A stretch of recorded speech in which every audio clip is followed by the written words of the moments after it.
We're ready? Okay. Can I have a roll call, please? Director Baker, Here. Director Case, Here. Director Foley, Here. Director Mendieta Ramos, Here. Director Moore-Mukunde, Here. Director Najib,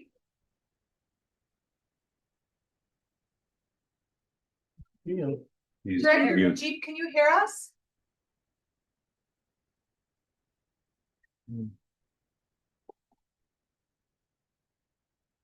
I don't think he can. Okay.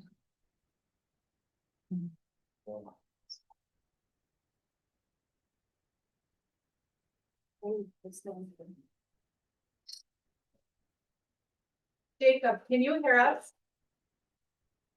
Okay, Yep, I can hear you. thank you. Okay. Director Pence. Here.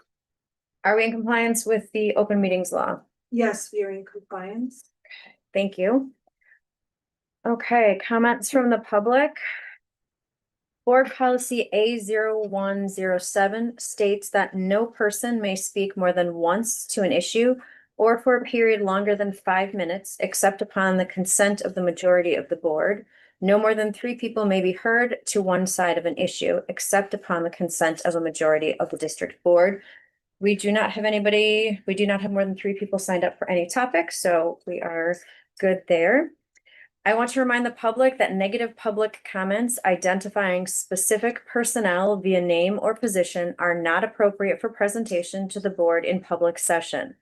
The board will not be responding to any matter in adherence to the state of Wisconsin open meetings law, which prevents a governmental body from discussing any specific item that was not publicly noticed on the agenda. And the first person signed up is Jennifer Wade.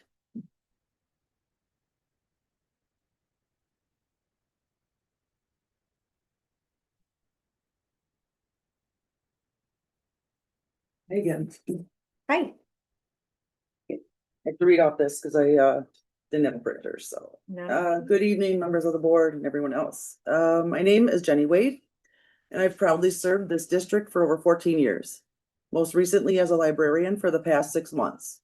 During that time, I've dedicated myself to supporting students, teachers, and families with commitment and integrity. You may remember my speech back in December when I raised concerns about the district's ongoing pattern of not promoting from within. I spoke up because I truly believe in recognizing and growing the people who dedicate their careers in this district. Between last December and February, I was offered an LTE, a limited term position as a librarian.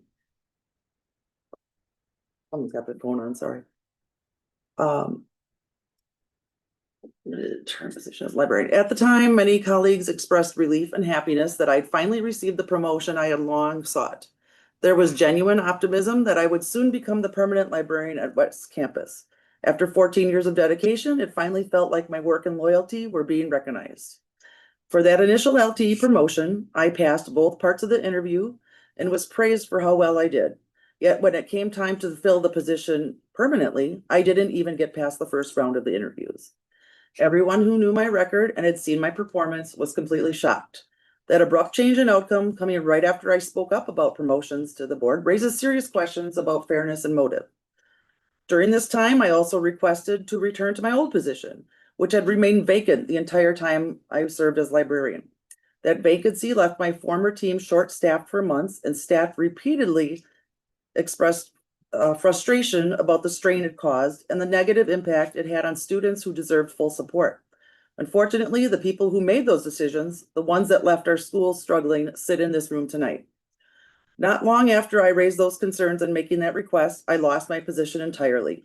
To me and to others who have followed the situation, the timing appears suspicious and retaliatory. It sends a troubling message to employees who might want to speak up for fairness or improvement, that doing so could cost them their jobs. After losing my position, I lost all income, all health insurance, and all benefits. I requested a severance package just as the other 4 individuals from DEI were receiving, but I was told no. So just a few months before the holidays, I sit here, I find myself jobless, incomeless, and without insurance. It's just me and my young son, and this experience has placed a tremendous emotional and financial burden on us both. And yet this administration continues to promote a message of unity and collaboration emphasizing partnerships like MATC and talking about coming together for students. But eliminating both the library position and the DEI department does the opposite. It is a disservice to our students and contradicts the very values this district claims to uphold. We cannot claim to do what's best for students while simultaneously removing the programs and people who directly support their learning, equity, and growth. This Wild West approach, this slash and burn attitude towards employees and departments needs to stop. It's reckless, it's demoralizing, and it's hurting our students in ways that can't be ignored. We need to rethink this administration's direction and the values driving its decisions. Leadership should not be about dismantling the people and programs that make our schools strong. It should be about supporting them. After 14 years of service, this outcome has been deeply disappointing, but I stand here tonight not just for myself, but for every dedicated employee who deserves to be heard without fear of retaliation. I spoke up nearly a year ago, and since then, there's been little meaningful action to address these issues. Silence and inaction only deepen the problem. When concerns like these go unaddressed, they create a culture of fear and mistrust, one where dedication and honesty are punished rather than valued. So tonight, I'm calling for immediate and decisive action. I am formally requesting my reinstatement to my old position with back pay and full benefits, and a public investigation into the circumstances surrounding my termination and the district's handling of internal promotions. Our staff and community deserve transparency. We deserve to know that speaking up for fairness will not be met with retaliation and that long-term employees will be treated with dignity and respect. We cannot build a culture of trust or excellence if those advocate for improvement are pushed out. Our students watch how we lead and they learn integrity from the example we set. Most management and administration in this room are all fairly new. They are also the ones who have participated in letting go of all these long-term employees, and they should be ashamed of themselves. This is not the MATC the rest of us know. This is not how MATC runs. This is not what we do here. I ask this board to take a stand tonight for fairness, transparency, and accountability, not just in principle, but through concrete action. Thank you for your time and your commitment to doing what's right.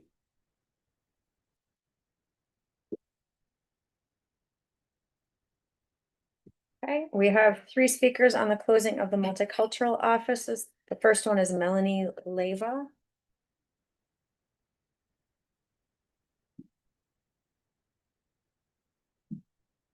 Point of order. I'm concerned that the last presentation was of a nature that should not have been heard by the board because it pertains to specific individuals' employment status. I'm concerned that that may also be the content of the next two. And I think we need a reason for that concern is that, as we all know, the board stands as at the top of the appellate structure within the organization. Mhm. And hearing these here can actually have a detrimental effect on the people making the presentations here. So I don't know what the next couple of speakers are intending to talk about, but if they are intending to talk about their personal employment status or demands that they're making, I think those are not appropriate for public comments at the board meeting. Noted. Based on what's signed up, none of them are speaking on behalf of themselves. So hopefully their content is in alignment with what you just said and are not in a position where they're jeopardizing potential appeals. Thank you. You're welcome. I also provided a copy of what my statement is to the board if you wanted to refer to it as I speak. Good evening, members of the MATC board. My name is Melanie Leva, and I am the statewide Yes College organizer with Voces de la Frontera. I am here today to share a written statement on behalf of our executive director, Christine Newman Ortiz, regarding the closing of the Multicultural Center. Voces de la Frontera represents many Latino workers and their families who attend or have attended MATC. Latinos are, in fact, the single fastest growing group of MATC students. It is critically important that the MATC administration act quickly to rehire Annabelle Chavez, Lloyd Griffin, Dur Vang, and Tanya Torres. The laid-off staff who provided essential services to a majority of students, many of whom are first generation and come from working class, tax-paying families enrolled in ESL courses. The decision to terminate these 4 individuals, all of whom are held in high esteem in their communities, has sent shockwaves of concern and fear through the very communities MATC claims to serve. As someone who previously directed MATC's HEP program, I care deeply about the college, its students, and its employees. I am fearful that this decision has done irreparable harm to MATC's reputation at a time when our community relies on it more than ever to be a ladder of opportunity. Recent court decisions have upheld freedom of speech and diversity and equity programs in higher education institutions against federal threats to cut funding. MATC must live by its values that education transforms lives, industry, and community. We count on the leadership of the MATC board to ensure we are on the right side of history and to uphold MATC's values as an inclusive institution where everyone feels welcomed and respected. I have been informed that the board is a policy-making body and that rehiring the 4 staff members is an administrative decision. Therefore, I formally request that the president of MATC meet with community representatives to discuss our concerns. Additionally, it was undoubtedly a policy decision to eliminate the longstanding, effective, and treasured multicultural center, and the board can take a position on that.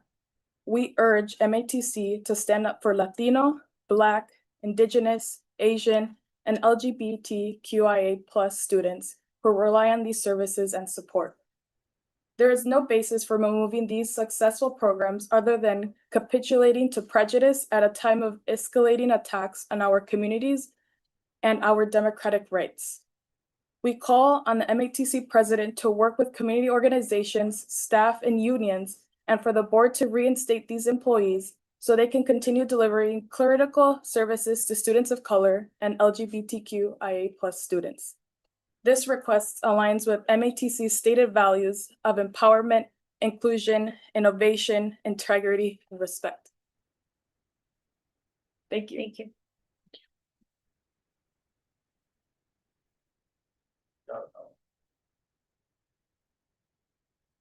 Okay, our next speaker is Pam Fend.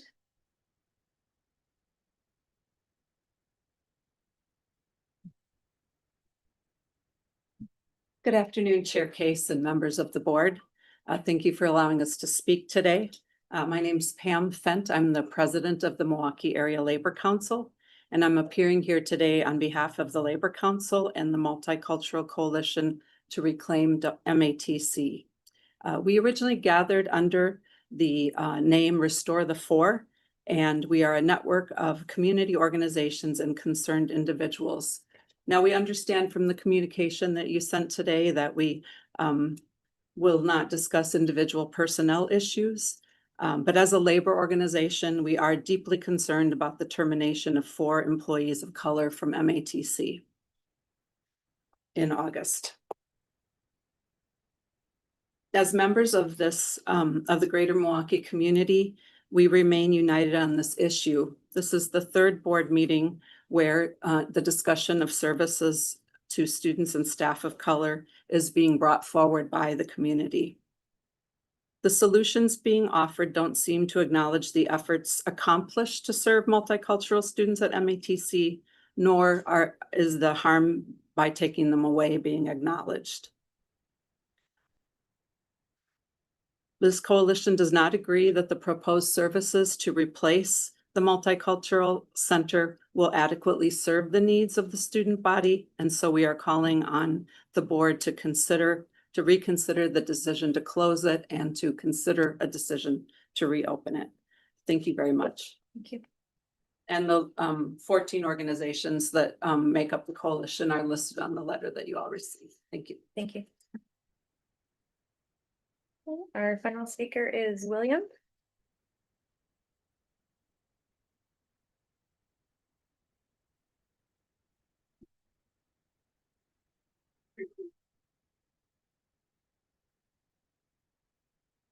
Good evening, members of the board. My name is William Zhang, and I serve as the Executive Director of She Community of Milwaukee, an organization rooted in the belief that education and cultural identity goes hand in hand. I'm here today to speak in strong support of restoring the 4 advisors of MATC's Multicultural Center. Although I didn't attend MATC myself, I did attend UW-Milwaukee, and I'll never forget what it felt like to step into campus as a freshman. It was a whole new world.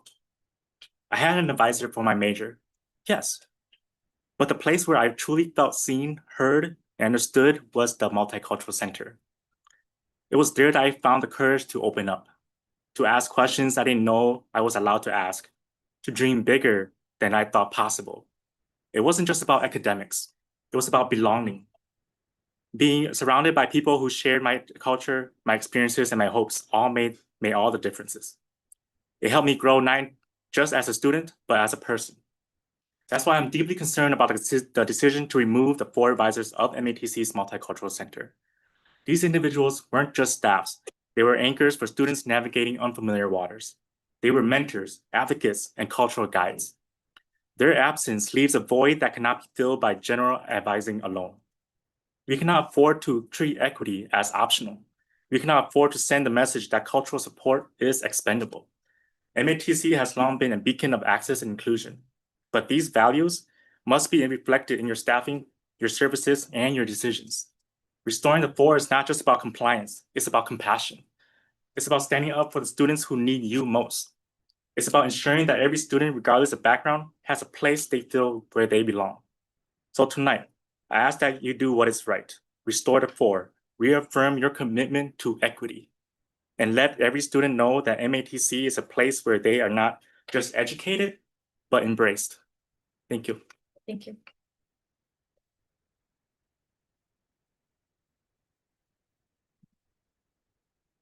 As a reminder, the board will not be responding to any matters in adherence to the state of Wisconsin open meetings law, which prevents a governmental body from discussing any specific item that was not publicly noticed on the agenda. Thank you. Okay. Next on the agenda is the approval of minutes. May I have a motion for approval of the minutes, please? I move approval of the minutes. Thank you.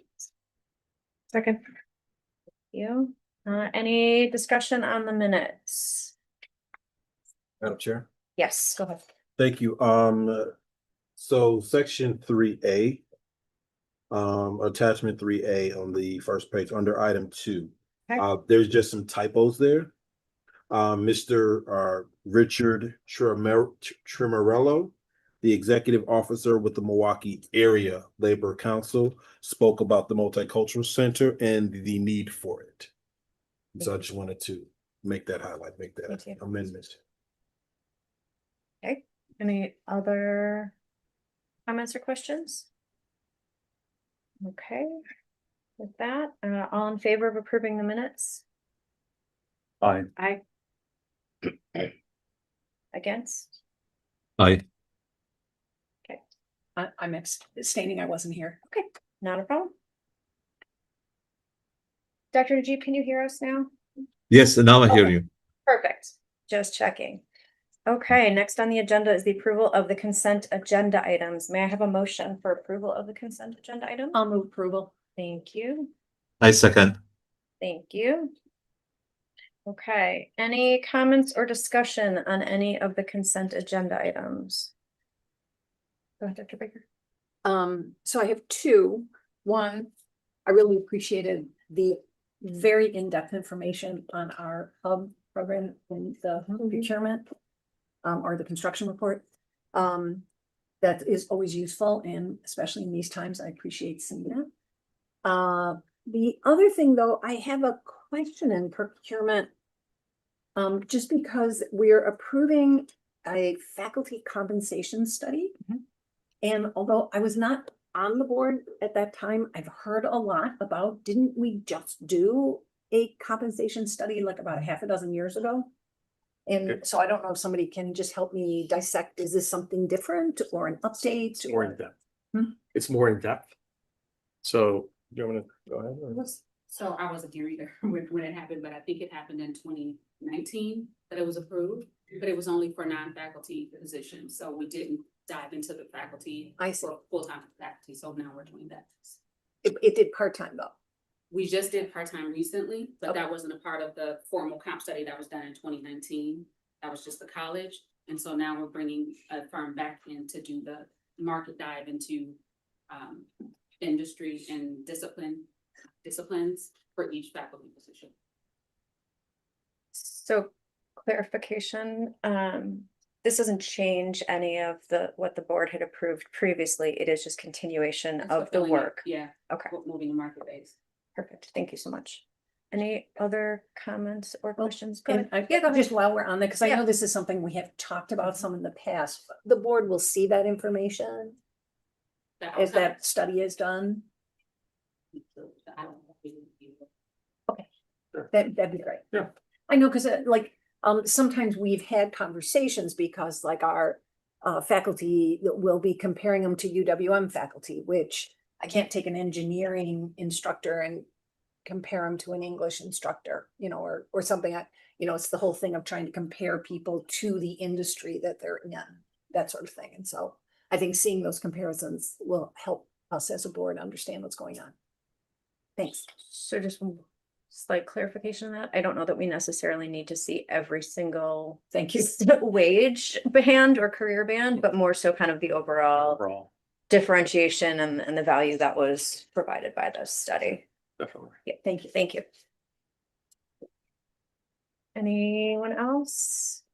Okay, any other comments, questions, or concerns on any of the other consent agenda items? Okay, speak. Okay, hearing none, all in favor of approving the consent agenda items? Aye. Aye. Any opposed? Okay, motion passes.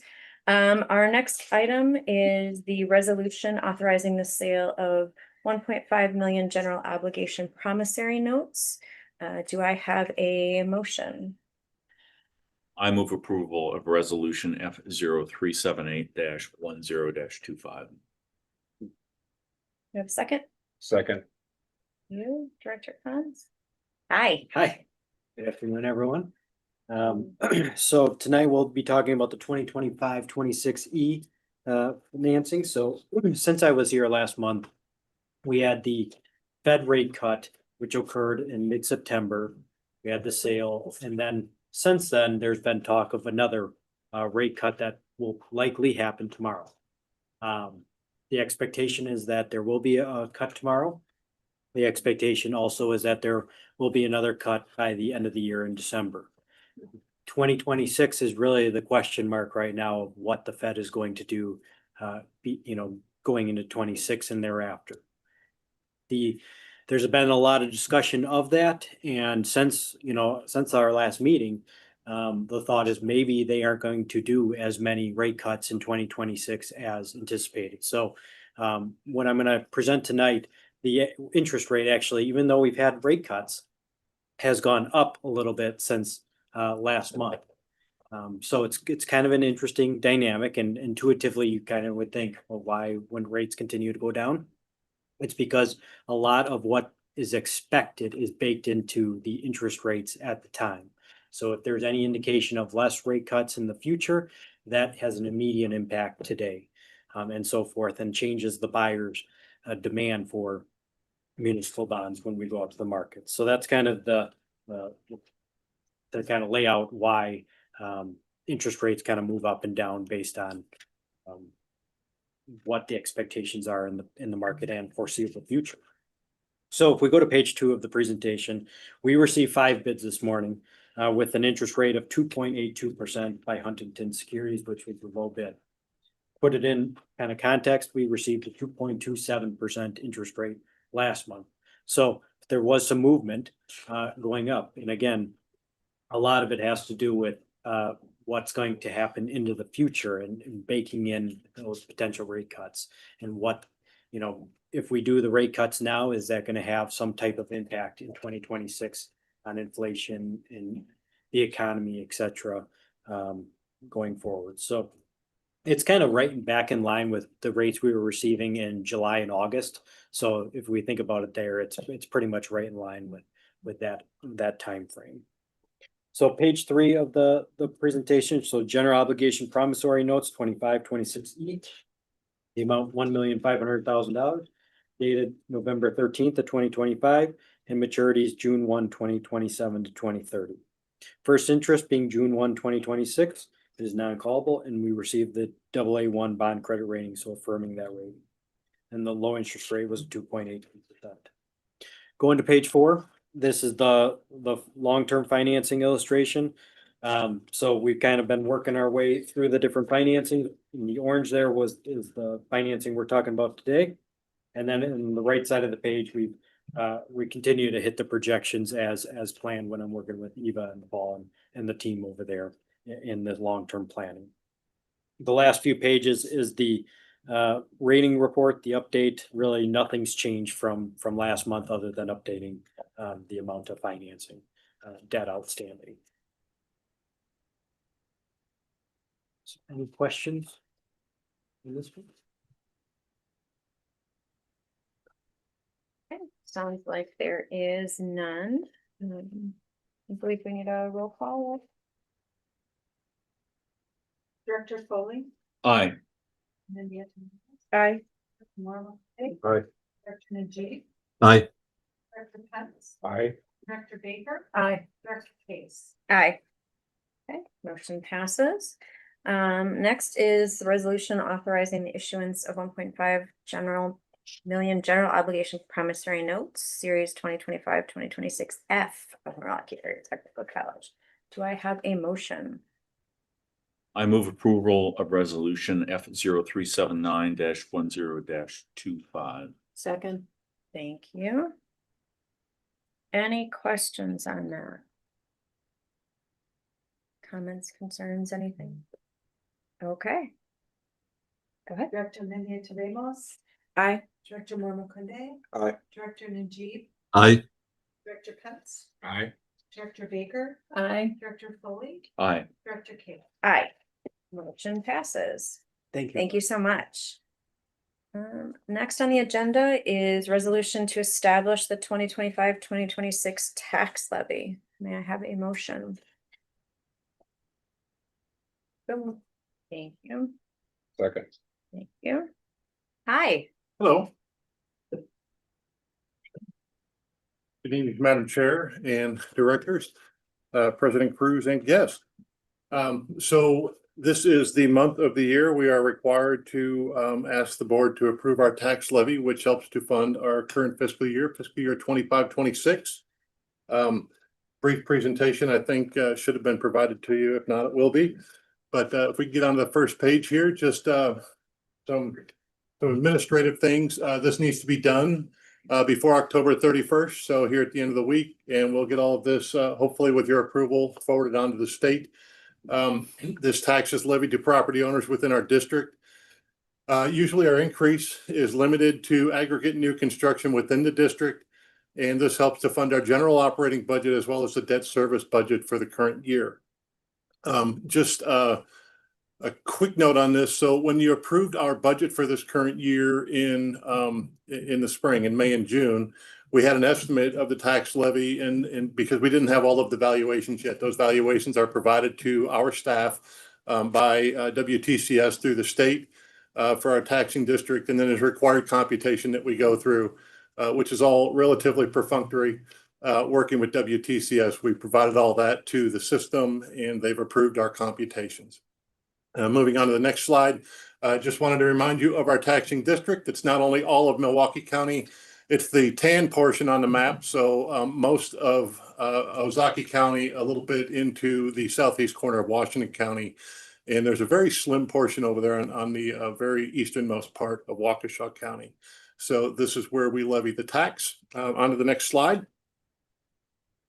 You see two boxes here. The box that is on the left is the computation from last year. The total valuation was 118.79 billion. Our operating tax levy last year, and this is what we included in the budget that you approved in June, was the mill rate was 0.8006306. We are required to compute that out to that many decimal points by the state. Our total revenue that came from tax levied within our district, $95.1 million. You can see at the bottom of that box. On the other side, on the right side, you see the current year calculations. You see the valuation of property within our taxing district has increased by 4.5%. Because of the limits on how much new tax revenue we can receive, this actually, through the computation will result in a decrease to the total tax paid to MATC by property owners. So we are estimating now with this tax levy, our total revenue to be $94.73 million, as you can see at the bottom of that box. On to the next slide. I did want to show you this. I borrowed this from a Baird presentation, actually, from our colleague behind us that was at the WTCS Financial Officers Conference. But this shows where we stand in accordance with the other 16 or the other of the 16 technical colleges in the state. We are not the highest rate. We're about fourth on that list. We should remain about fourth on that list. And the breakdown in the two shades of gray there, the darker gray is the operating mill rate, and the other lighter gray is the debt service mill rate. Really just provided for your information, and these are the calculations as of last year. We don't have the numbers for all of the other districts yet for this year. Next slide, please. Always good to show what the impact of our tax levy is to property owners. Here you see a 6-year now history of what that looks like. And again, you see here for each $100,000 of valuation of a home or property, a property owner will pay about $76.30 for each $100,000 to MATC. So that helps to fund our operations. And again, that funds both the general operating fund as well as our debt service fund. And so with that, next slide, we've calculated and presented this in accordance with all of the rules set forth by WTCS in the state, and our recommendation is that you approve the resolution that is agenda item 5C. Happy to answer any questions if you have. Go ahead. I don't understand the math of, we have a multi-billion-dollar increase in taxable property and the total amount of revenue goes down. Can you explain that in more detail?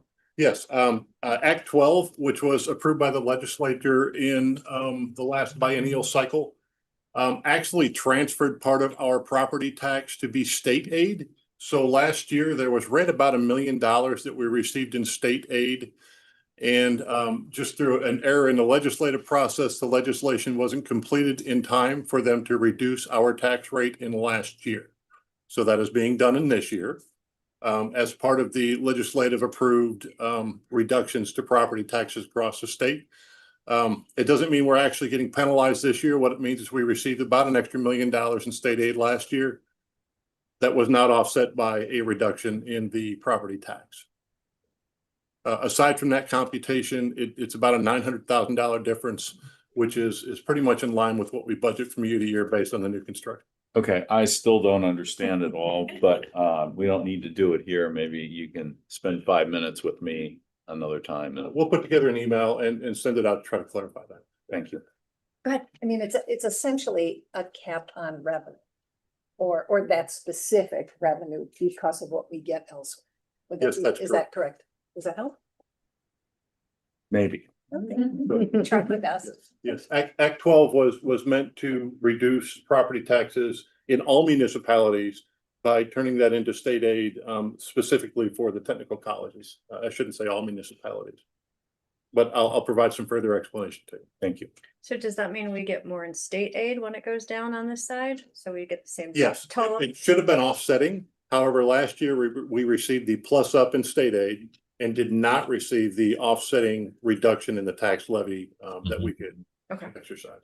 Does that also explain when you do the 6-year, why it went down from 115 to, because the state aid covers that difference? Is that where that comes? Sorry. So on the slide that you've got, where you've got the history, the 6-year history. Yes. If you look at like 6 years ago, it was significantly higher. Is that because of the state offset? That's been part of that process since Act 125, which has continued to move what used to be property tax to the state aid calculation that we received. That's correct.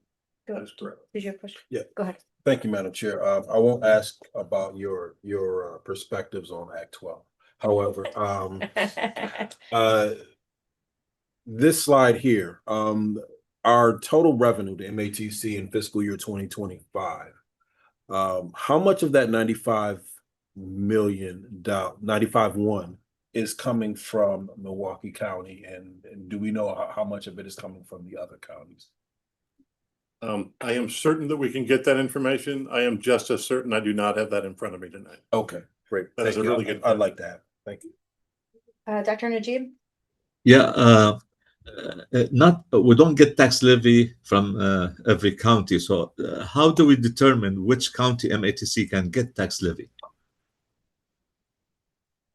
Again, a good question. So the districts that we tax in is what is established as part of the MATC district. When these lines were formed, my understanding is they followed a lot of the K-12 districts that fed into the 16 technical colleges within the state. So in every county, there is a tax that goes to the applicable technical college within the system. And these counties are just what are defined as our taxing district. Does that answer your question, sir? Yeah, thank you. Any additional questions? Okay, can we have a roll call vote? Director Moore-Mukunde. Aye. Director Najib. Aye. Director Pence. Aye. Director Baker. Aye. Director Foley. Aye. Director Mendieta Ramos. Aye. Director Case. Aye. Okay, motion passes. Thank you. Okay, next is the resolution to approve designation of MATC state public officials under Wisconsin Code of Ethics. May I have a motion? I'll move approval. Thank you. I second. Thank you. Vice President Bonds?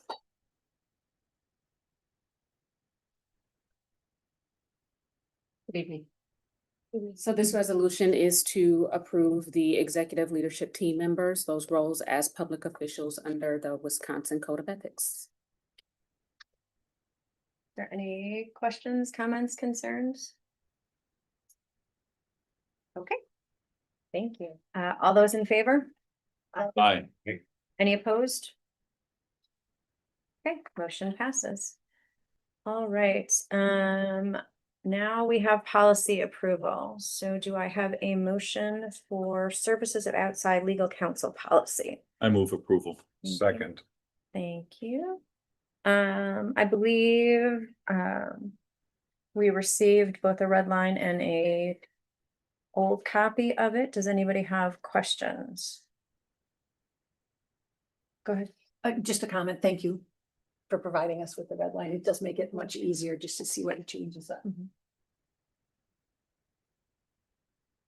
Okay, I believe all updates that we discussed previously have been incorporated into the current draft, so if there is no other comments, questions, or concerns, all those in favor? Aye. Aye. Opposed? Aye. Okay, motion passes. Thank you so much. Which brings us to our reports. So the first one is the chairperson's report. So the WTC-DBA meeting and legal issues conference was held their fall meeting and legal issues seminar earlier this month at Waukesha County Technical College. Would any of our board members who attended like to share their thoughts on the meeting or the seminar? I can. Go ahead.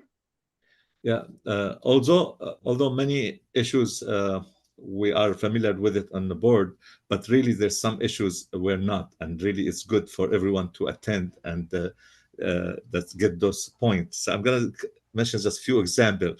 For example, about DEI, the push now to have neutral criteria should not favor any group, but at the same time, they said the measure of success are okay to use minority statistics. So this just we have to keep it in mind that there's still DI is practically still there for certain aspect, but not other aspect. We have, for example, for closed session should always be under an acceptable reason. So not always we can have a closed session for any issue. It has to be certain criteria for it, and they explained it really well for it. The website also, if it's not accessed easily, it's not like user-friendly for people with disability, they can consider it a physical obstacle and we can be fined for that. And I did not know that. Only one exception, for example, if the website requires a password for access, then it's fine. That means it's not for the public, it's okay. But if it doesn't require a password, it has to be user friendly for anyone to access information. For example, also the data privacy, for example, for hacking, for privacy issue, they said we cannot avoid it. No, this is a cost of business, but we need to be prepared to have a policy if it happen, how to solve it. But we cannot prevent it 100% no matter what we do.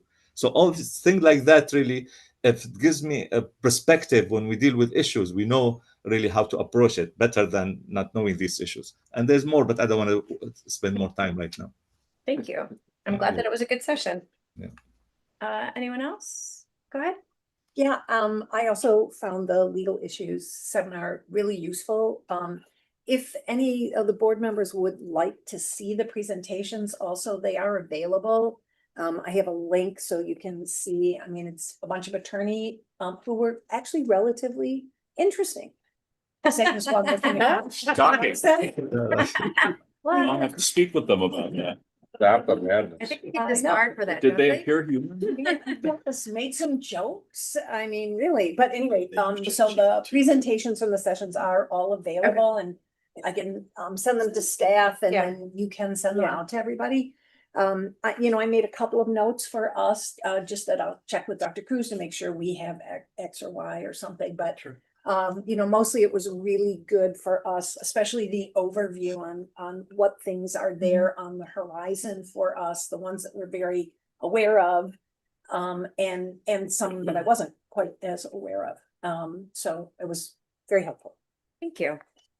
One more example, if I may. Yeah, go ahead. Like for fraudulent registration, which really we were concerned about it, they said you should know your customer like a bank knowing their customer online. So that's a standard. Okay. That sounds challenging. Challenging, yeah. I'm not sure our application process is the same as a bank, but all right, thank you. Okay, any other comments? Okay. So there is a new interim executive director at WTC-DBA. Dr. Brian Albrecht has been named interim executive director of the Wisconsin Technical College District Boards Association. Dr. Albrecht is the president emeritus of Gateway Technical College, having served on more than 60 national, state, and local boards. He possesses extensive knowledge of nonprofit board operations. Dr. Albrecht has agreed to serve in this interim capacity until a nationwide search for a permanent director is successfully completed. Last week, I attended the ACCT Congress in New Orleans, along with directors Baker, Foley, Moore, Omakunde, and Pence. The annual Leadership Congress serves as a gathering for over 1,500 community college trustees and presidents, as well as leaders from philanthropic organizations, government agencies, and national nonprofits. Would anybody who attended like to comment on ACCT? I made it a point to attend as many AI related programs as possible and would like to share kind of the composite results of that. The first is that we as trainers of future workforce need to keep in mind that there are really three things we need to do with AI right now categorically. One is, what do our employees and we as an employer need to know and do with regard to AI right now? That is surprisingly broad. The basic recommendation is that there are certain things we should be using AI for now. One of them is fraud detection. The California colleges did a presentation about how they were experiencing individually anywhere from 14 to 30% fraudulent applications at one point last year, and that they used artificial intelligence to look for patterns and found a number of them. Including one I thought was rather clever, which was an incremental change in the last name of the applying fraudster. So if the last name was John, it become Johnson the next time, and Johnsonville the time after that. And that was one of the patterns that the AI system, whatever it was that they used, developed. But also commonality in social security numbers, addresses, phone numbers, and various other elements.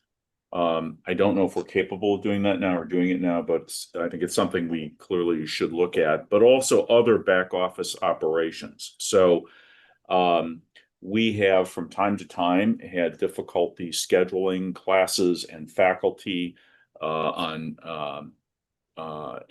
there were a lot of changes in the makeup of the classes. There are schools using artificial intelligence to predict that and also to help figure out how to take that massive data and make something rational out of it. Internal audit is another area that some are using artificial intelligence for now. Another is in the intake process.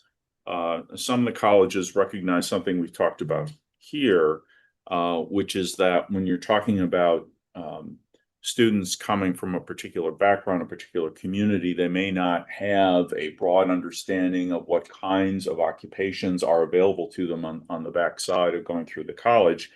And there are some that are using first level, first meeting or second meeting career path selection in an AI process. So the conversation is not about specifically what do you want to be when you grow up, but what do you like to do? And then the system generates a whole range of potential careers that will enable to use that thing you like to do for your career. There are others, but the idea that using AI for our own operations is something to be done 5 years from now is about 4.5 years too late. The second area was what do our students need to know now? And there are tech colleges, including WCTC, our Waukesha colleagues, where they believe that we need to be teaching our students AI skills in essentially every major. So they were talking about after the legal seminar, we did the walkthrough of the college, and their manufacturing center, which appears to be state of the art, it has AI elements in every single aspect that they teach. So Gateway did a presentation at ACCT about their relationship with Train Corporation, which makes HVAC equipment, and how their machinery is specified for particular buildings or projects based on AI analysis.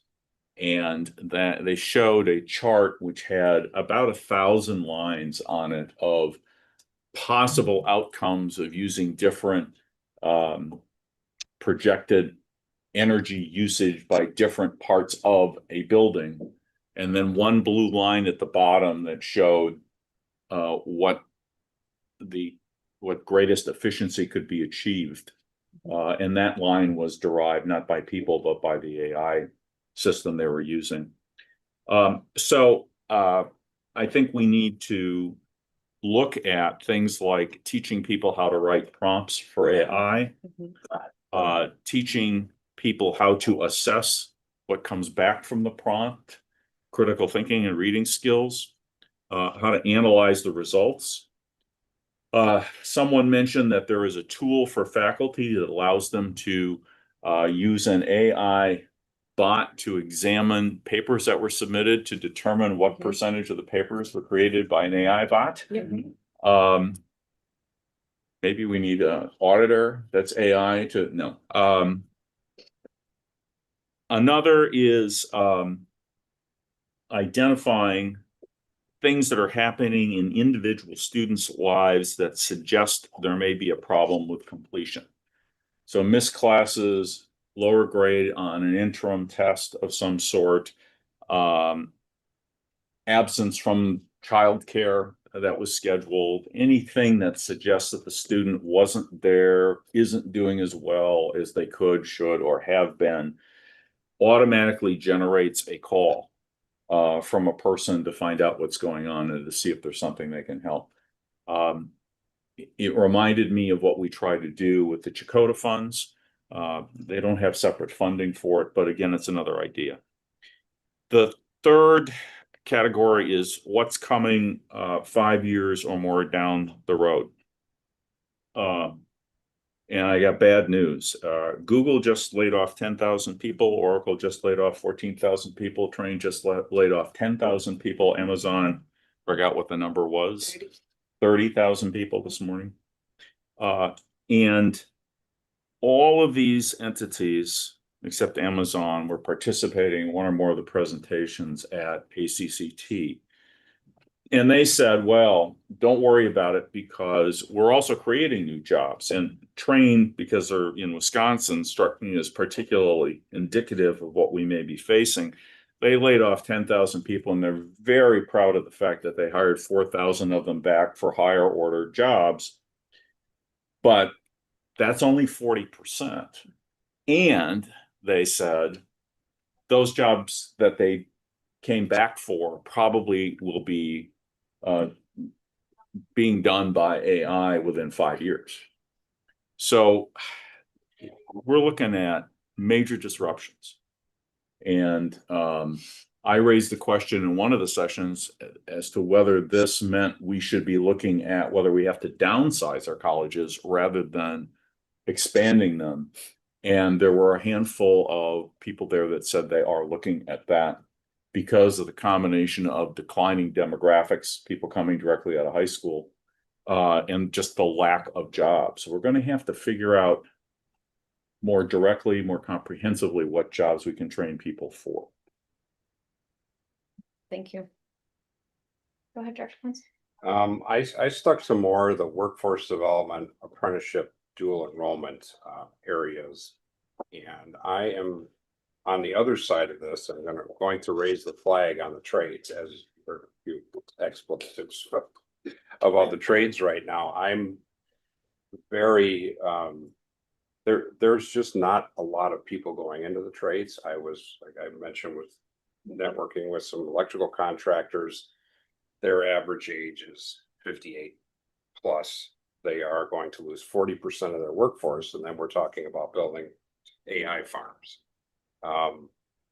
We're going to have to really look at the trades and how to get down into the dual enrollment things, and how do we make this look good to everyone, including women in the trades. And I'm very concerned right now. Our trade is really bad in machining and tool and die.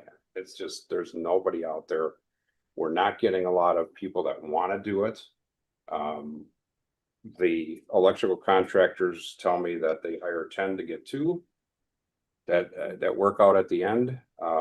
So that was kind of the things that struck me at this conference. I will say that Director Case, myself, and Dr. King had a good conversation with MPS on dual enrollment. And they had sent 2 individuals over to meet with us here. And I believe Dr. King is going to continue working with them to try and get people into the trades. So just the opinion. Go ahead. Thank you, Madam Chair. So I want to echo many of the things that Director Foley stated about the AI sessions.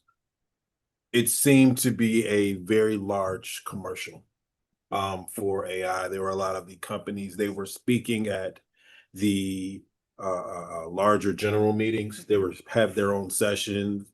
They were contracting with individuals, and then they were all in the space where you have their companies were there for you to meet with them. And it seemed to be a very large commercial. And then teaching people how to use AI and ChatGPT. I also attended some of the environmental sessions.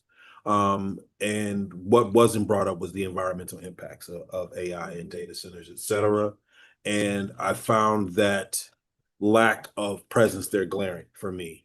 Because if we're going to be talking this much about AI and thereby the necessity to increase and have larger data centers, we must talk about its environmental impact, and we weren't having that conversation. The environmental sessions were mostly on, careers in environment, which is great.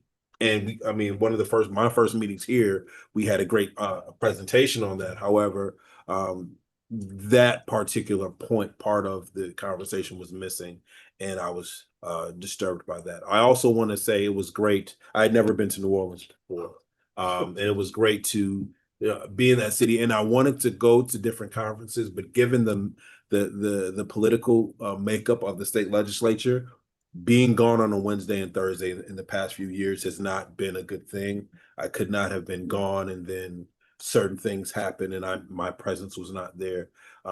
My team, if you will, could only be missing 2 or 3 people. And so I had to be present here. But I'm glad that I was able to get to it this year. It's always good to find out what conversations people have at different levels and in different areas, and who they regard a trustee and whatnot. And the dialogue we had there was very good, and I enjoyed it. But there were some things. So I appreciate all the comments that people have made. I was in I kind of did some AI because I walked in, other than looking at Google, Meta AI, I'm like, what is this going to do for us? So I came out feeling much more educated about that, and also wary. There was a fascinating comment made at one of our sessions where someone was looking at the efficacy. This person stood up and said, well, I had a former thing that was like 10,000 data points. Mhm. And, my AI tool turned it into, I forgot what, but like 600. And she says, I actually went back and I looked and I only found one error. She said, now my problem is if that was not just about ordering food service supplies, and it was actually about a student or fraudulent registration, that one was a student. And so it made me cautious in wanting to know what safeguards we have and how we check, this is new for all of us. And while it's totally taking over, and it's big in education, clearly, judging by all the companies that were selling us things. But we need to have that depth of understanding.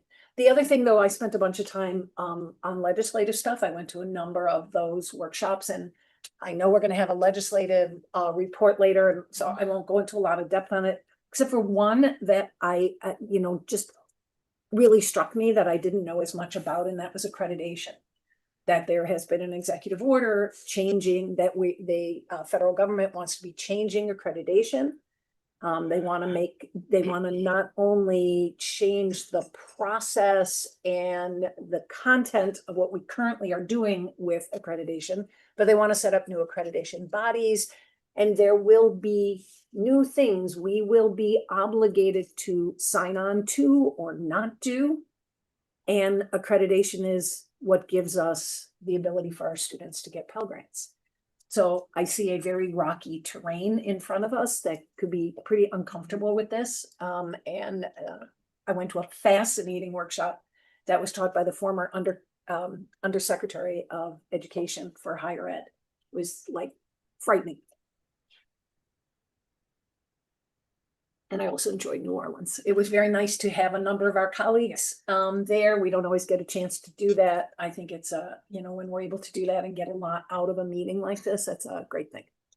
I just wanted to add that one of the things in that seminar, which I attended with you, was the comment that the proposal that is being kicked around in DC right now would include a requirement that you changed accrediting bodies every year. Sounds like a lot of work. Recycle. Every cycle. Every cycle. I'm sorry, Okay. every cycle. Every cycle. There's some states already doing that, requiring. Seems to me that's a way to make the accreditor pretty ineffective. Mm-hmm. Yeah. Anyway, But it also yeah. creates more opportunity for more as well. Yeah. Mhm.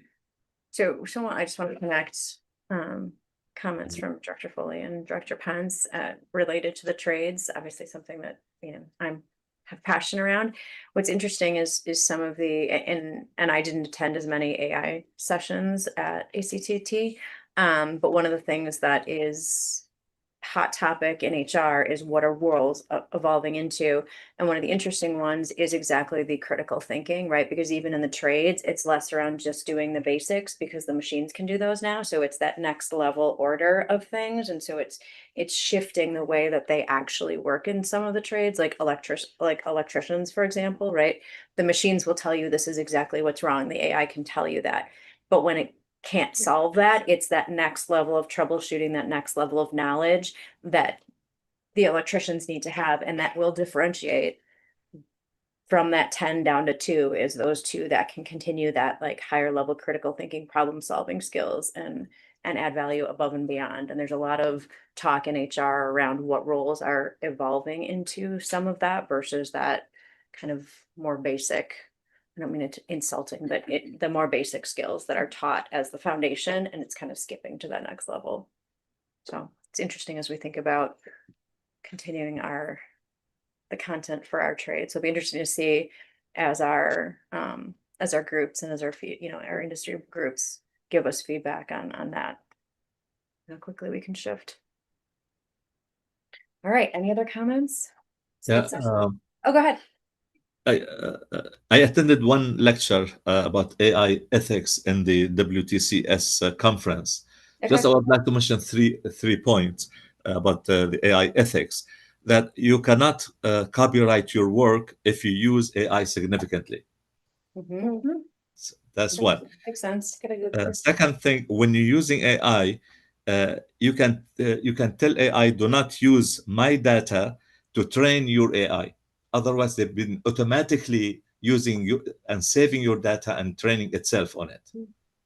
And thirdly, on our website, for liability reason, if we don't have a policy how to deal with AI issues, which is coming now, you should say at least we are reviewing our policy towards AI on our website until we have a policy. Interesting. Thank you. Very welcome. Any other comments on ACCT? All right. We announced this last month, but wanted to remind the board that MATC's fall commencement is scheduled for Saturday, December 13th at 11 a.m. at the Fiserv Forum. Please let the president's office know if you will be in attendance. And I will turn it over to Director Pence for the foundation liaison report. And this concludes my report. All right, Dr. Cruz and I joined in the foundation board meeting on October 6th. 2 new board members were elected. Trevor D'Souza from Associated Bank, Layla Walters, Vice President Chief Compliance Officer at Northwestern Mutual. And they voted to extend the terms of Susan Lubar, Tracy Luber 1 year to be completed June 26th. I also jumped in on the Finance Committee meeting, and they had their audit has been completed and passed along to our group here and our staff, and that will be included in the Baker Tilly audit. Accepted the regular fundraising, of course, was noted that as of September 3rd, the foundation raised 10% of its annual goal as compared to an anticipated benchmark of 3.7%. Confirmed that the foundation is on track to meet its goal, distributing 4.5 million direct student school year. There was also then a blue tender event at the Pfister on October 14th that some of us attended. We were competing with the Brewers game. It was both. It was still fun. It was very. Blue tender events are fun fundraisers that engage alumni and friends of the college in networking and grassroots scholarship fundraising via tips provided the volunteer bartenders or blue tenders. The blue tenders were Paul Bartolotta, which had some fascinating stories. Mhm. Adam Grzinski from Potawatomi Casino Hotel, Truman McGee, Funky Fresh Spring Rolls, and MATC supporter Aaron Lipsky's City of Milwaukee Fire Chief. Greg Marcus played the piano. Tip supported the Student Parent Scholarship Fund. Applications for the position of CEO of the MATC Foundation and Executive Director of Advancements. The job placement ad is out there and applications will be accepted until November 12th. So, Can we make sure the board knows about foundation events? Can we? Yes, so we did the Blue Tender one I did include last month. Unfortunately, you weren't here for that. But yes, we will, absolutely. Mhm. I think there's a suggestion around Dr. Cruz or one of us competing against the foundation board for the next Blue Tender event. We're gonna have dueling boards, so there you go. Yeah, Yeah, we could. At least two right. from each side. Uh-huh, yeah, Cool. you can be the referee in the I- middle. yeah. So yeah, that would Give be my fun. whistle. All right, and with that, I'll hand it over to you for the president's report. Well, thank you and good afternoon, everyone. 3 of our students participated in Mayor Johnson's College Workforce Retention Roundtable earlier this month. The purpose of the roundtable was to better understand the factors that draw students to Milwaukee to study and factors influencing the decisions to stay here after graduation. And so our students expressed, we had a couple students that expressed their appreciation for the city's diverse neighborhoods, the affordability, the abundant recreation, entertainment, sports teams, and employment opportunities. I think it was a great opportunity for our students to engage with other students from other institutions, talk to the mayor. I think they really got a really great experience out of that. So it's good to have that. Gap year on October 2nd, I joined 15 students in our gap year program for a tour of Milwaukee Metropolitan Sewage District and also of Northwestern Mutual. This marks the 6th cohort of this program, which is run in partnership with Milwaukee. Participating students are led through a curated program that include MATC hands-on career exploration, career exposure, and local companies and network development with peers. It's a great opportunity for students that are not certain about what they want to study to really get a lot of exposure for different companies, get career development, and be ready to make the decision as to what career they actually want to pursue. I want to thank Courtney Kelly for her work with the students. It was a great group of students, and I think they really got a great deal of information and a great experience from those 2 employers. They do that 15 times, I think. So 15, so they get 15 different employers that they get exposed to and get to interact with those actual employees from those employers. The President's Student Leadership Series event, we held another one just in September 10th. That was at our Oak Creek campus. We featured a panel discussion, and I interviewed Sheriff Ball and Fire Chief Lipsky, and they both shared their reflections and insights on their leadership and professional journeys, and they answered questions from our students. Again, another great opportunity for our students to learn from great leaders in the community and really get a lot of good information from them. MATC Teams Day. We recently hosted our annual MATC Teams Day. This is for our employees on October 14th, an event entirely dedicated to fostering employee development and collaboration. This year's theme, innovate and grow, building our future together, emphasize the importance of continuous learning and teamwork in achieving our institutional goals. Feedback from participants was overwhelmingly positive, highlighting the value of investing in our employees' professional growth. Again, another learning experience for all our employees here at MATC. Motivosity Employee Recognition Platform launched our new college-wide employee recognition platform, which is digital. You can use it on a computer, on your phone, through an app, was launched in mid-October. And this recognition platform is a way for our employees to transform the way that they celebrate success They can recognize each achievements and acknowledge daily contributions. I've already been using this. It's really great. You can go on there, you can see work anniversaries, you can celebrate those work anniversaries of our employees, their birthdays.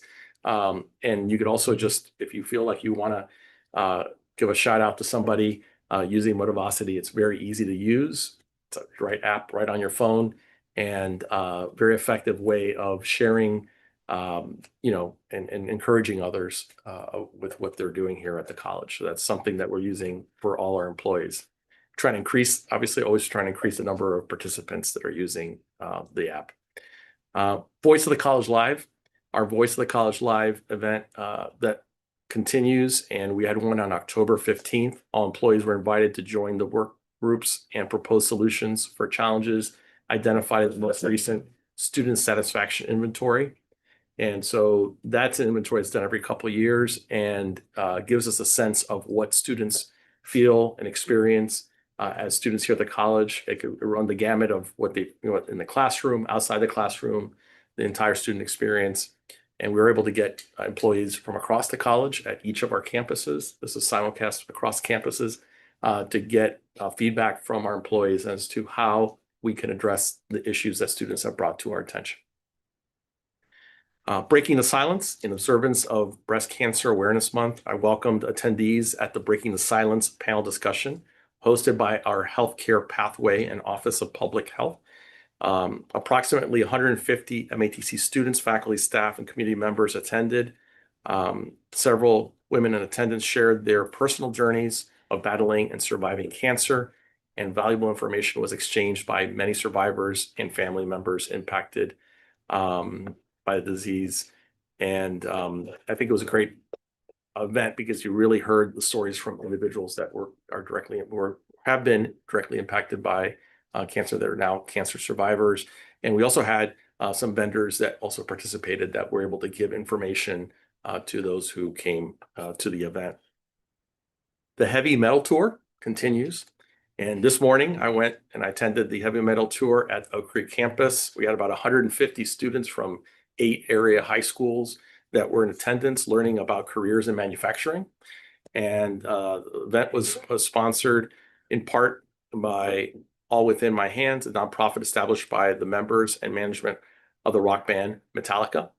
And so we want to continue to support careers and advance careers in the manufacturing fields. And again, it was a great interaction between our faculty, the students in attendance, and also employers. So they got to see, so they got to hear and experience right there, hands-on, what our students are. These are high school students, but they're experiencing what our students experience in the classroom and the instruction that they get from our great faculty. But in addition to that, they had conversations with area employers that were giving them information as to, well, if you get, this is the kind of job that you can get with this type of education. These are the types of salaries that you can expect from these programs. So I think it was a great combination. Again, we've been doing this now for, I think, 14 years.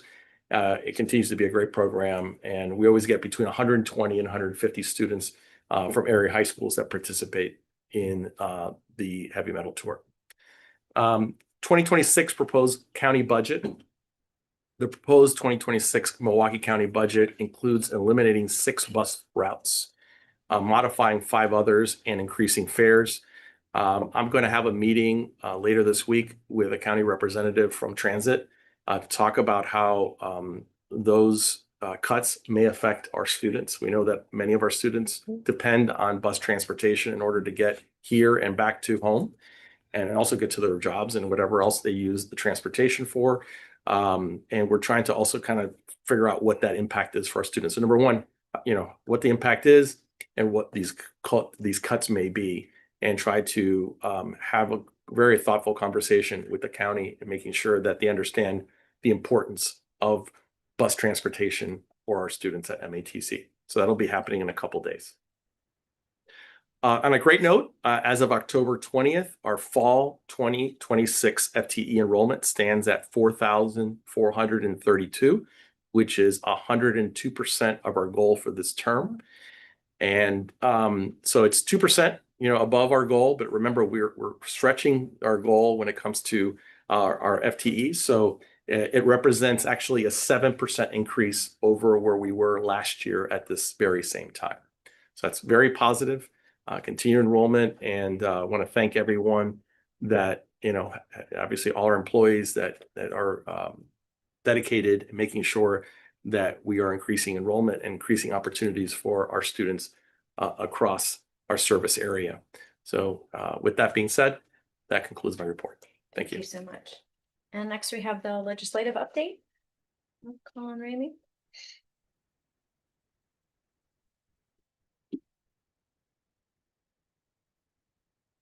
Good evening, everyone. Good to see all of you. I struggled actually putting the report together for tonight because I wanted to, provide an informative report with everything that's going on, but at the same time acknowledge there are so many unknowns and very little clarity, right, in terms of how we move forward. So I provided you a written report, somewhat more skinny than I have in the past. I also think there are some printed copies of some recent press releases, just to make you aware of some additional kind of federal dynamics that will likely impact some of our student population as well. So I may regret going back to Act 12 since there was a question earlier on Act 12, but I thought I'll mention it and provide a little bit more clarity if possible. Go ahead. Just because you just mentioned it, do we have that report? Oh, I thought the report was, well, we'll get you that report. Okay, Yeah, great, make sure you thank you. have the report. But I'll give the high level and then we'll go from there. So just to reference really quickly, the question that was asked earlier, and I'm certainly not the expert on the finance side, but Act 12 just refers to the shared revenue bill that was, signed into law last session. There was a technical drafting error in that now state law specific to repeal of the personal property tax. This is where I'll get a little fuzzy on some of the dynamics against the revenue limit. There needed to be a correction to that. And so as a result, all 16 colleges sort of had a $5 million correction in the revenue. So that contributes to the question you asked earlier about the decrease that you see, even if property values are increased. So happy to share a little more information if you want to dig into the weeds on that. It was a technical change that the governor included in his budget recommendation, and then it worked through the process. But that's my understanding, and I sort of clarified that, and I think I'm on the right path there. So happy to share that just to give a little more insight as to why that looks like a reduction. When the state repealed the personal property tax, they backfilled it. And they didn't address that and take that into consideration on the revenue limit. That's kind of my understanding in a more simple layperson's language. So happy to share a little bit more there if you're interested. So just really quickly on Act 12. I won't go into all of the details specific to the budget that was signed into law. I think the big one, of course, is general aid. Just over $8 million, a very nominal dollar amount. There was a much larger request made from the technical college system. That aid will go through the typical formula through the system. So it's the 70% through the formula and 30% performance-based. And I don't know if any numbers have been provided yet by system on that specific to where Milwaukee will be with that particular aid. There was also kind of a standalone item, which we've seen in prior sessions. So last session, there was additional $20 million for oral health programs. This session, there's around $10 million for emergency medical services, both to support technical colleges and their programs, but also some of that money will be run through HEAB to provide for some kind of tuition reimbursement, if you will, to support individuals who went through that program or to support employers who are putting individuals through that program. So the legislation creating that structure has been passed, signed into law just about a week ago.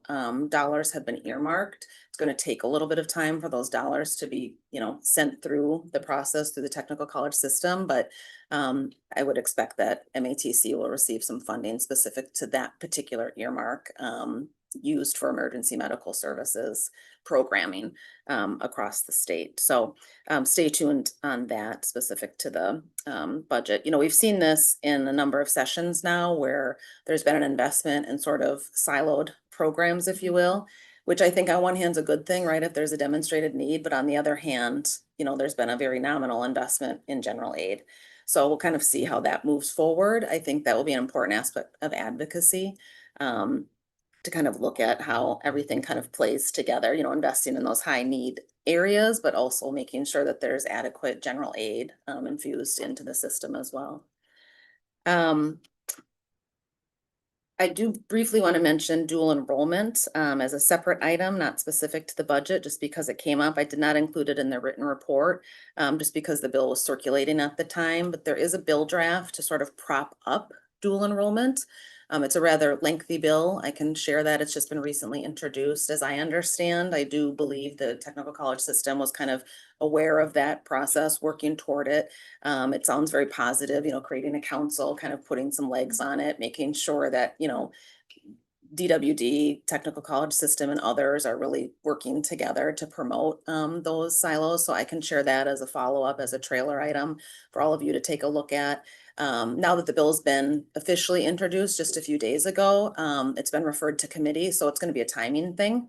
Meaning, you know, you have to make sure that the committee chairs are scheduling hearings, and that committees are then moving the bill out of committee to be taken up on the floor. And we only have a few months left of session. So we'll kind of see where that falls in the process, but I will share that as a follow-up item as well, because I think it will be of interest given the conversation tonight. There are a number of other standalone bills that have been introduced. The Dem caucuses have introduced kind of a higher ed package in a number of areas, but I think specific to technical colleges and the system would be some funding for student success to support, you know, completion and other things.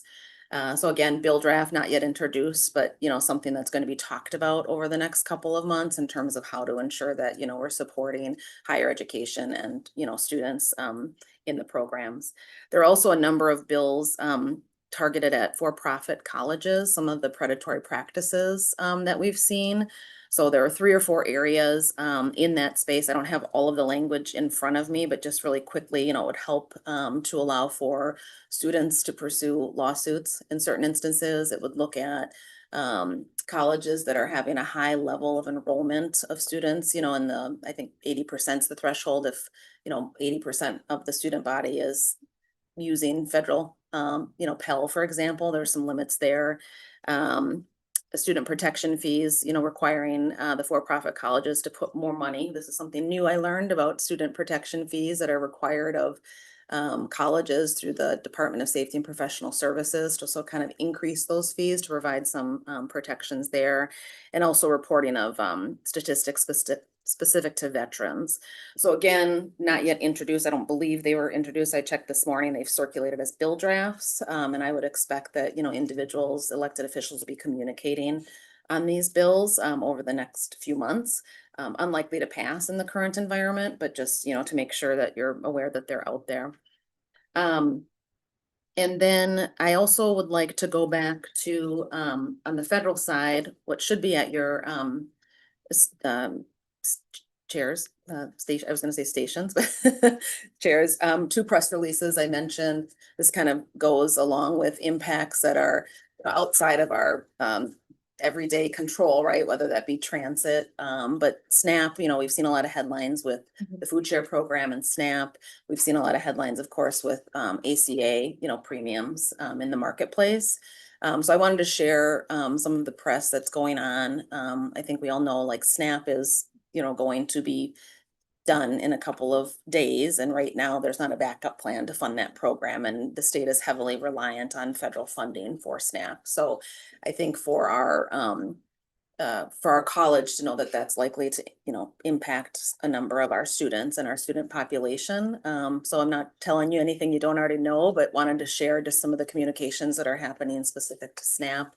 And also with the Affordable Care Act and premiums, you know, there may be students who are, you know, receiving healthcare coverage through the Affordable Care Act, and they could potentially see premium increases as well. And of course, that's all tied to what's happening at the federal level, which nothing's happening right now. We know, right? Government shut down. And so until there's some sort of consensus and deal, these would be, you know, challenges for sure. Also at the end of the summer, there was some communication coordinated through the technical college system for adult basic education. That program was slated to be cut in the House budget. That would be really devastating to Wisconsin, particularly to MATC, given the funding that we receive from that program. The stats are really exceptional in Wisconsin. I think we have like a 70% kind of attainment of a credential through that adult basic education funding. This would be another thing, you know, if that is slated to go away, how is that funded? You know, is the state stepping up or not? So again, I mean, I know that there are a number of things happening that are impacting us potentially or currently or in the future at the federal level, and I don't have all of the answers, right? But wanted to bring some of these items to you just to, so that you're aware that, you know, elected officials are communicating and doing everything they can, right? To try to get some traction in these areas, to find that consensus. And I think with that, I will complete my report. I'm just scanning my notes here to see if there's anything that I may have missed, but also happy to take any questions. Sure. So I have one for you and then one for Dr. Cruz. So talk to me just a little more about the bill that's circulating around dual enrollment. We just talked about it. At my life and yes, I was the person who ran the dual enrollment with MATC. So will this like put some funding into it, create incentives?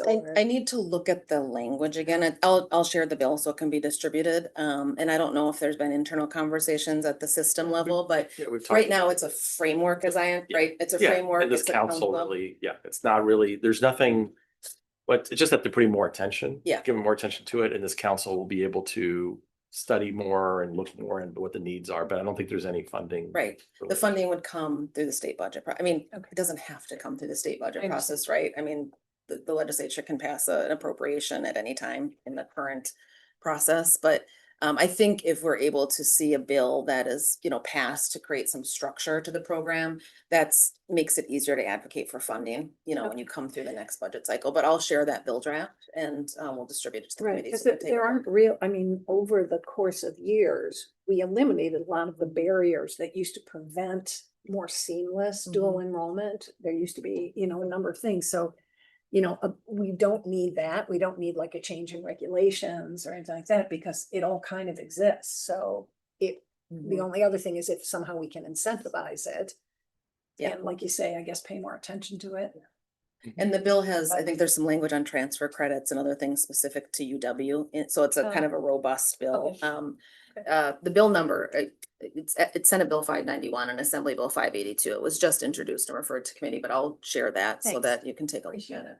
And then, so given this crisis with SNAP funding and how we know that's going to impact a lot of our students, do we have resources? I mean, is there anything that we offer students to help Well, out? the food pantries, we would have to reach out to, and we'll probably do that tomorrow, reach out to like Feeding America, and which is the organization that we have an agreement with, and find out if there's a way of getting more, you know, give it at least temporarily, given that situation.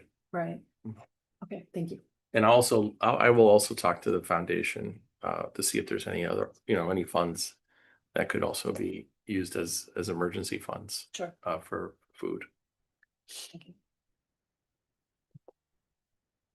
You said, thank you, Madam Chair. You said it's Assembly Bill 591. Senate Bill 591, Assembly Bill 582. Okay. And it was referred to education and I think colleges and universities. I'm pretty sure it has a committee referral now. Okay. Said Assembly Bill 582. 82. 1 second.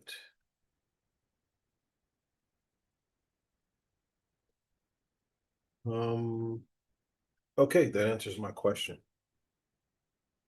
Because there are multiple versions of dual enrollment legislation, and I was wondering which one we were talking about. Did I miss one? No, Okay, no, you didn't miss it. It's coming, not- forthcoming. It's not the one that I thought it was. Okay. But yeah, there are multiple versions of, Yeah, So- I think sometimes in the dual enrollment space, and maybe you're speaking to, in the past, there have been specific to like in the K-12 public education space, how private schools interface. I don't, you know, so there have been issues like that in the past. But as I understand, the tech college system has been involved and aware and generally supportive of this particular proposal. And so we'll see if it doesn't run out of time to move forward. And if I could speak to the higher education package that you talked about as well, there was a higher education package put out, but there are also bills that are not going to be core caucus bills that will also be presented during that time as well, that will still be coming out. So. Okay. Thank you, Madam Chair. Any other comments or questions? Okay, thank you. Thank you. All right, unfortunately, our district student senate representative is not available tonight, so we will not be hearing a report. So we will move on to our annual reports. Our first one is the non-construction procurement report. Could I have Miss Laura Moore?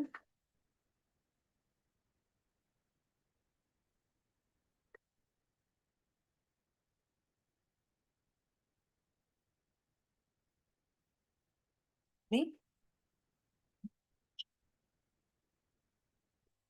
Good evening.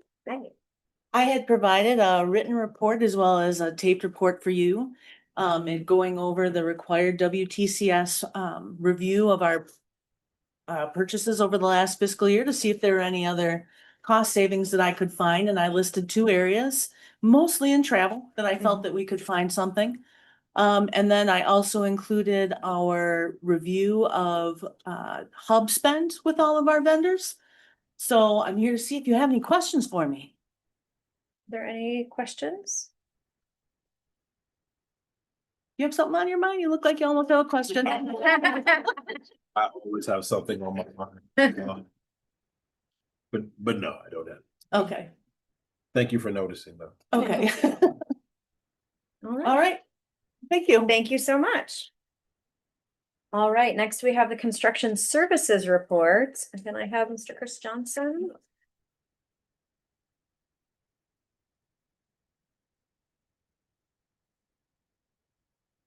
Good evening.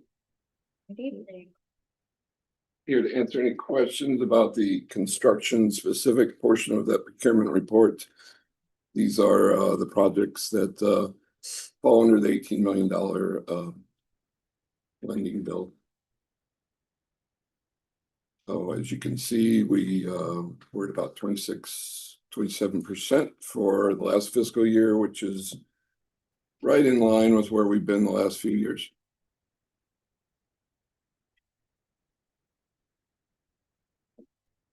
Any questions?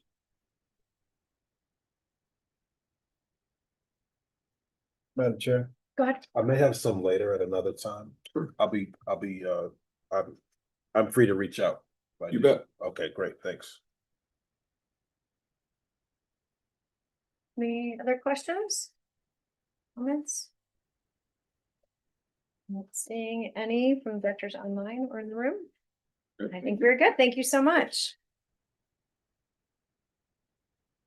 Okay, and our next agenda item is board monitoring, the aircraft program. Dr. King? Also,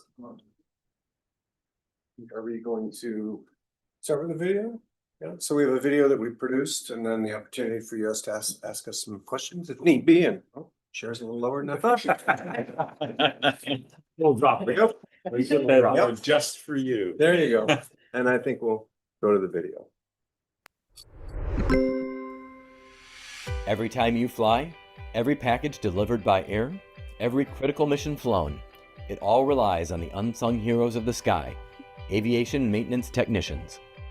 These are the highly skilled professionals who ensure every component, every system, every detail of an aircraft is perfect.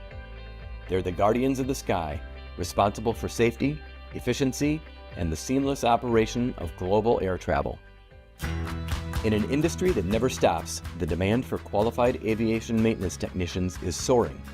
Airlines, repair stations, manufacturing companies, and cargo operators all need dedicated individuals with the expertise to keep aircraft in peak condition. This isn't just a job, it's a stable, high-paying career with significant growth potential. Graduates from programs like MATC's Aviation Maintenance Program can expect to earn competitive salaries right out of the gate, with opportunities for advancement and even higher earning potential as they gain experience and specialize. Milwaukee Area Technical College's Aviation Maintenance Program has been around since the 1940s. It has a proven track record of giving students the practical skills and theoretical knowledge required to excel in this dynamic field. You'll work with real aircraft, gaining invaluable hands-on experience in areas like piston and turbine engines, aircraft systems, hydraulics, electrical components, and advanced avionics. Our curriculum is approved by the Federal Aviation Administration, ensuring you're prepared to earn your airframe and power plant certification, the gold standard in aviation maintenance. Our faculty here are very experienced. They come from across a wide range of different areas in this aviation industry. We've got turbine experience, we've got helicopter experience, we've got light aircraft experience, corporate jet experience. They can not only provide excellent theory on every subject area that's necessary, but they can also provide the students very, very good training on the hands-on aspects that are required for this industry. I've always been fascinated by planes, and I wanted a career that was hands-on and challenging. MATC's program has exceeded my expectations. I love that we're not just reading about it, we're also actually taking apart engines and troubleshooting real aircraft systems. The professors here do a really good job of making sure that the content is still engaging, especially while we're still doing book work in the classroom. I was 21 years in the United States Navy as an aviation machinist mate. I love the hands-on and just learning about the different kinds of aircraft, as I was pretty specific in the military to one aircraft and one system. I came back to school after 10 years. I was kind of nervous about it, but they made it real easy sliding, getting back into the program and everything here. The instructors here, they make it just awesome to be here every day. I get excited about coming, and I'm actually on time for the first time in my life. Seeing that aircraft take off, having that accomplishment that you did it, but also knowing that you're flying hundreds of thousands of people safely. Your journey into a high-flying career in aviation maintenance starts here at Milwaukee Area Technical College. If you're ready to build a future in an essential, exciting, and rewarding industry, explore the Aviation Maintenance Program at MATC. Visit matc.edu and search aviation to learn more and apply today. Your future is cleared for takeoff.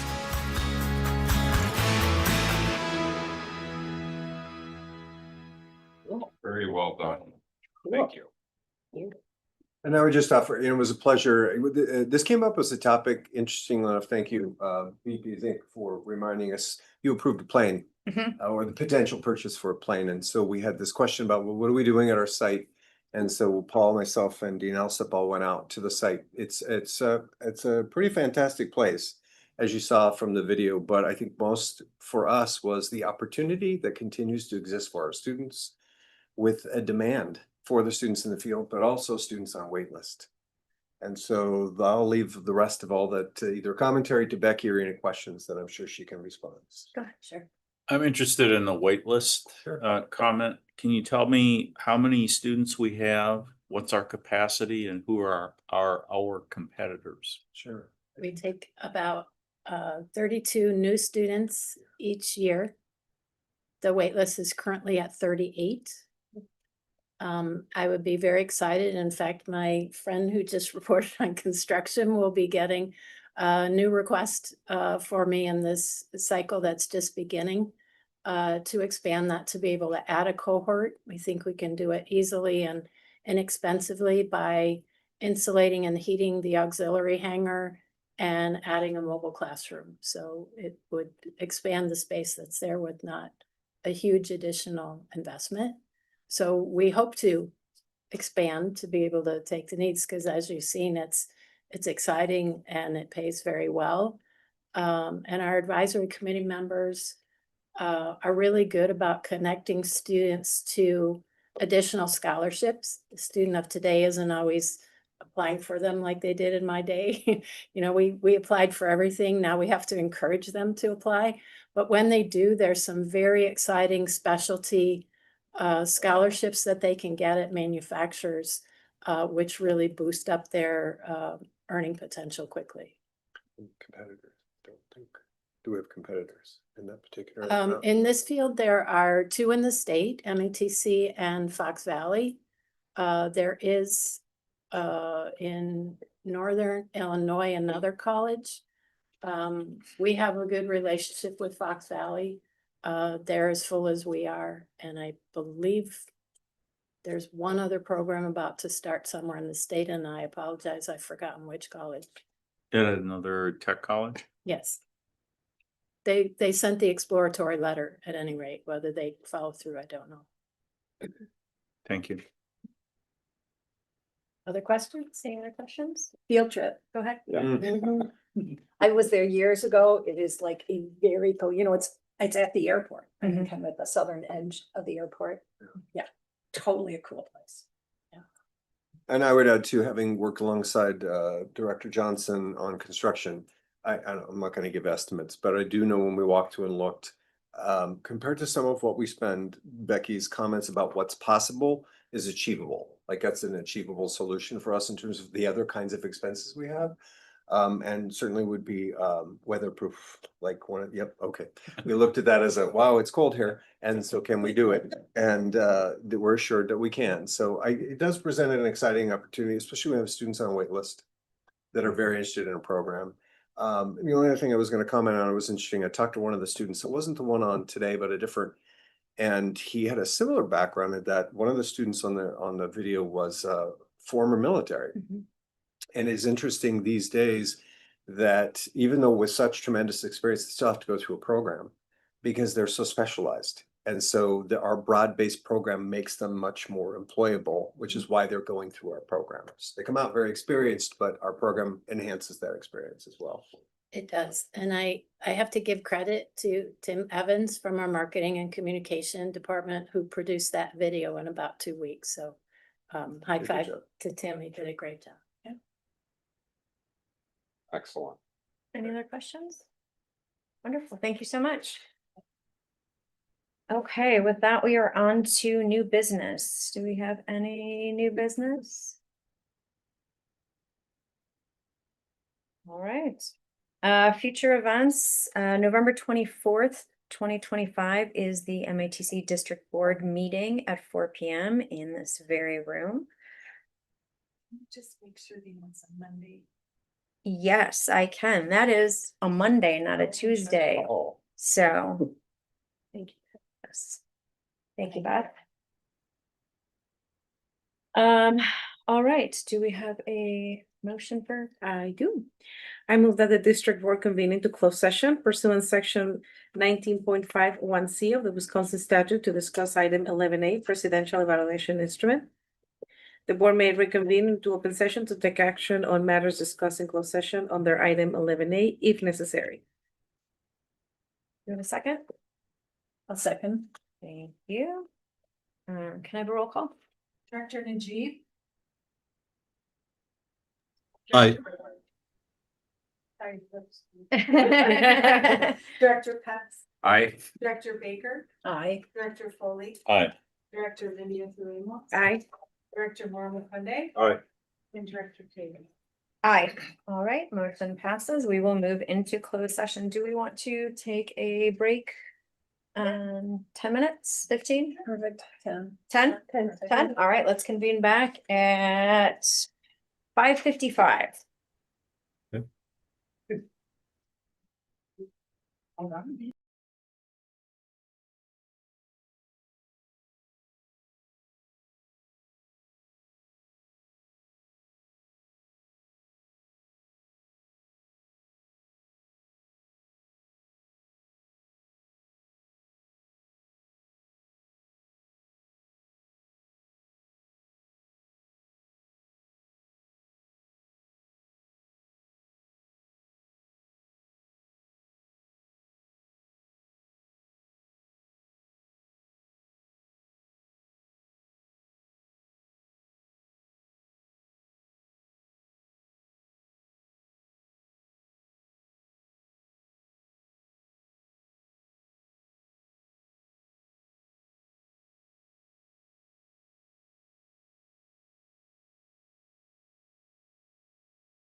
Dr. Najib? You had to like shimmy your way out your little hallway to get to the next section.